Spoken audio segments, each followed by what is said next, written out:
पर्युषण व्यवस्था के अंतर्गत दूसरा दिन स्वाध्याय दिवस है।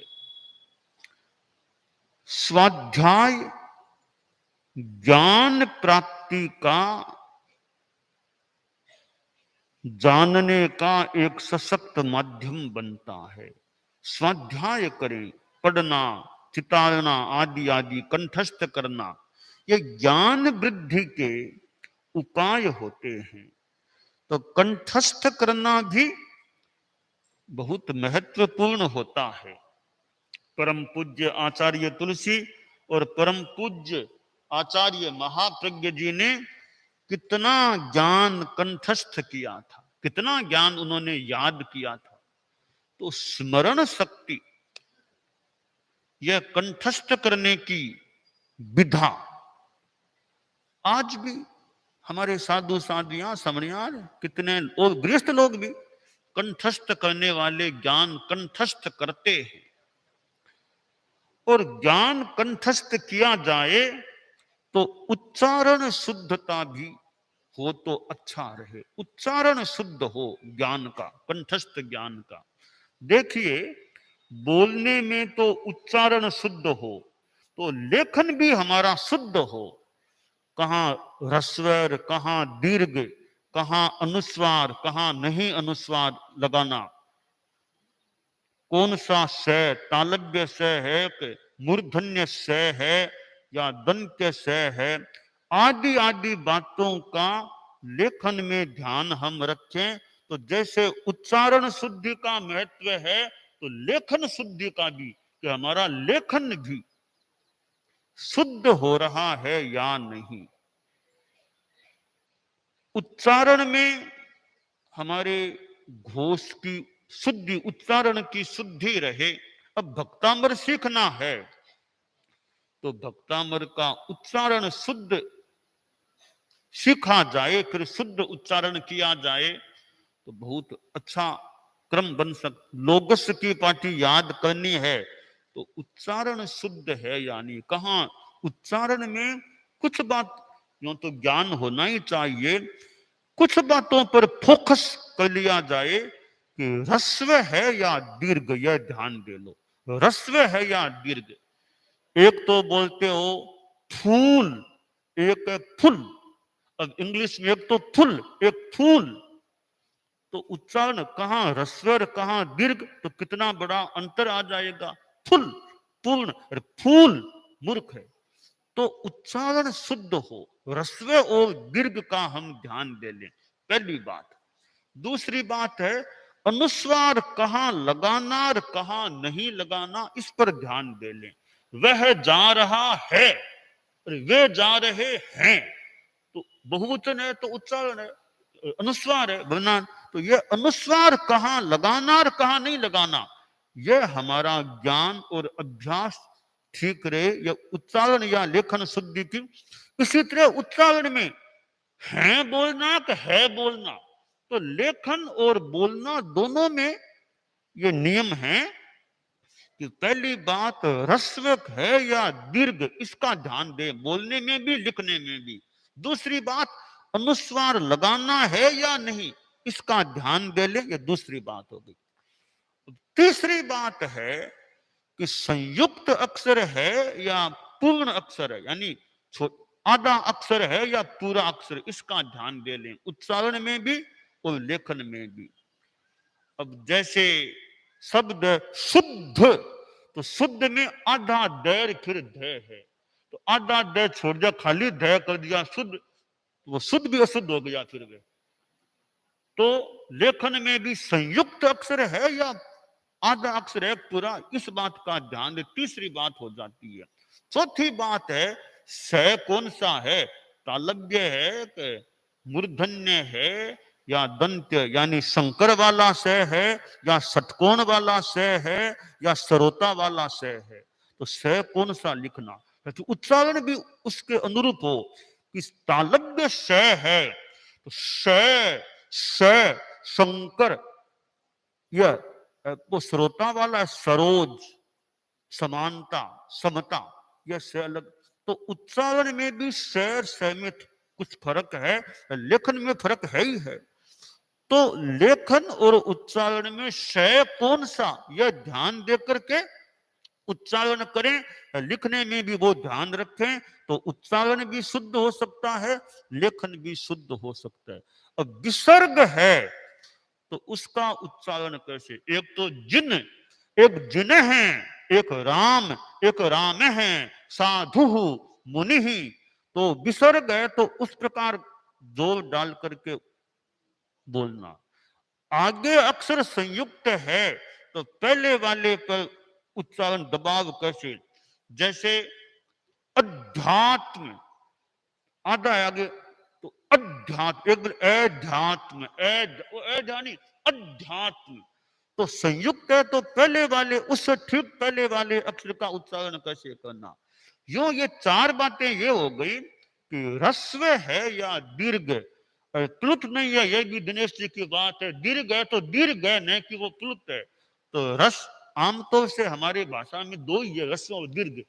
तो ह्रस्व है या दीर्घ पहली बात। दूसरी बात अनुस्वार है या नहीं है, यह दूसरी बात है। तीसरी बात है स कौन सा, तालव्य है, एक मूर्धन्य है, एक दंत्य है, इसका ध्यान दे लें। और विसर्ग है यानी है तो उच्चारण कैसे लिखे, तो लिखने में भी आ जाए। तो जैसे कई बार बोलते हैं कोटिस कोटिस वंदन, कोटिस कोटिस वंदन। वो वक्ता कई बार आते हैं कि आचार्य श्री या भगवान महावीर को मेरा कोटिस कोटिस, भले आदमी अच्छा कोटिस कोटिस, उच्चारण करे तो कोटिस है, कोटिस है कंदन, कोटिस है बंधन, वहां विसर्ग है कोटिस है, जहां तक मेरा ख्याल है। तो कोटिस कोटिस बंधन क्यों मुनिश्री, एक कोटिस कोटिस है बोलना ठीक है ना, कोटिस है बंधन या कोटिस कोटिस बंधन। तो ये उच्चारण का हम ध्यान दें तो हमारे शुद्ध उच्चारण से फिर ज्ञान भी अच्छा रह सकता। लेखन भी शुद्ध है तो पढ़ने वाला भी आसानी से बात को पकड़ सकता है। वरना अशुद्धियां है तो वो आदमी समझ पाएगा, तो अशुद्धियों को पकड़ना जाने वो आदमी समझ सकेगा क्या क्या बात। इसलिए हालांकि इतनी सी बात है, हमारा लेखन भी शुद्ध हो, जल्पन भाषण भी शुद्ध हो, तो वो स्वाध्याय का ही मानो एक ये अंश है कि हमारा उच्चारण और लेखन दोनों शुद्धता से संयुक्त हो। स्वाध्याय जिसमें आगम का स्वाध्याय है, वो हमारे साधु साधियां भी, हम लोग बैठे हैं न्यारा में काम करने वाले रहने वाले भेड़ा में भी हैं, तो यह आगम बड़ा महत्वपूर्ण है। हमारे यहाँ आगम कार्य भी चल रहा है, तो आगम का जो संपादन हो रहा है, हमारे काम, हमारे संत साधियां भी जुड़े हुए हैं। तो बाकी तो जैसी विधा विधि कि आगम आए जो टिप्पण वाले, अनुवाद वाले, उनमें टीका भी साथ में आ जाए, टीका भी संपादित होकर के चूर्णी भी साथ में हो, तो यह भी बहुत महत्वपूर्ण बात है। दयाचार्य की जोड़ है तो जोड़ भी साथ में आ जाए, जैसे पन्नौना की जोड़ है, और भी कई जोड़े हैं दयाचार्य की, वे भी साथ में आ सकें तो आ जाएं, तो और ज्यादा एक हमारा दयाचार्य का महत्वपूर्ण मनो सृजन है आगमों की जोड़ करना। तो वो फिर कब आएगा, तो आगम के साथ वो भी आ जाए तो स्वाध्याय में, ज्ञान वर्धन में और सुविधा हो जाएगी। तो टीका है, वृत्ति है, जैसे भगवती भाष्य में वृत्ति साथ में है, तो वो स्वाध्याय में बड़ी सुविधा हो सकती है। वो एक बार साध्वी प्रमुखा जी ने फरमाया था कि टीका साथ में होने से तत्काल देख करके अच्छी वो जानकारी, तो वो टीका चूर्णी जो भी साथ हो तो हमारे स्वाध्याय में सुविधा हो सकती है।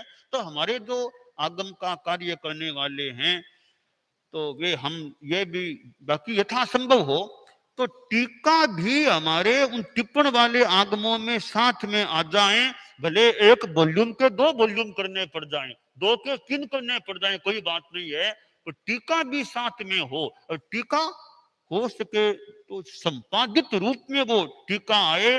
टीका हमारे आगम के सूत्रांकों के अनुसार आए, न कि वृत्ति पत्रों की तरह आए। इस तरह संपादित होकर के हमारी वो आगम कार्य प्रणाली में ये टीका चुवनी, और जहां जहां जोड़ है, भगवती की बात मान लो छोड़ दे, बड़ा न भी हो न हो, बाकी आगमों में जहां जहां दयाचार्य की जोड़े हैं, कहीं तो दी भी गई है यथासंभव किया, और जहां नए नए काम हो रहे हैं या पुराने काम में नहीं दी गई, वहां भी दयाचार्य की जोड़ भी साथ में आ जाए, वो संपादित भी रहे, अच्छे तरह आ जाए, तो हमारे वो आगम ज्ञान को और ज्यादा विकसित करने वाला बन सकता है। दयाचार्य की जोड़ में कहीं कहीं ऐसी बात मिल जाती है जो सामान्य रूप में पढ़ने में न भी मिले, दयाचार्य अपने ढंग से उन्होंने अपनी बात बताई है। तो इसलिए हमारे आगम कार्य में, ये हमारे न्यारा में भी कई काम मतलब कोई भेला में है ही, तो हमारे आगम कार्य में हम बाकी जैसा उचित बैठे वैसा, कि टीका चूर्णी और दयाचार्य की जोड़ भी टिप्पण वाले आगमों में साथ में जुड़ जाएं, जुड़ के रहें।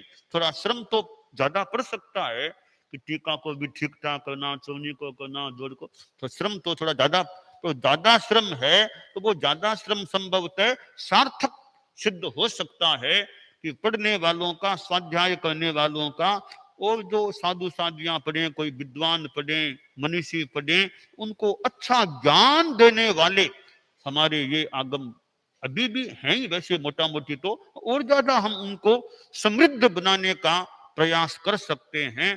तो ये आगम स्वाध्याय तो साधु की एक खुराक है, साधु की एक खुराक आगम स्वाध्याय है बस।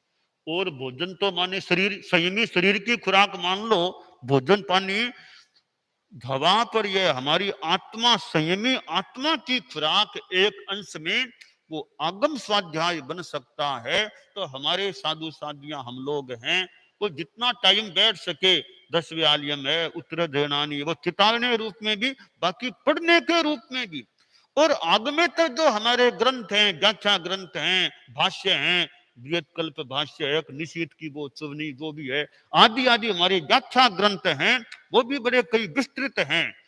और तत्वार्थ भाष्यानुसारिणी जैसा ग्रंथ है, ऐसे ग्रंथों का हम जितना समय मिले, अनुकूलता हो, स्वाध्याय करते रहे, कराते रहे।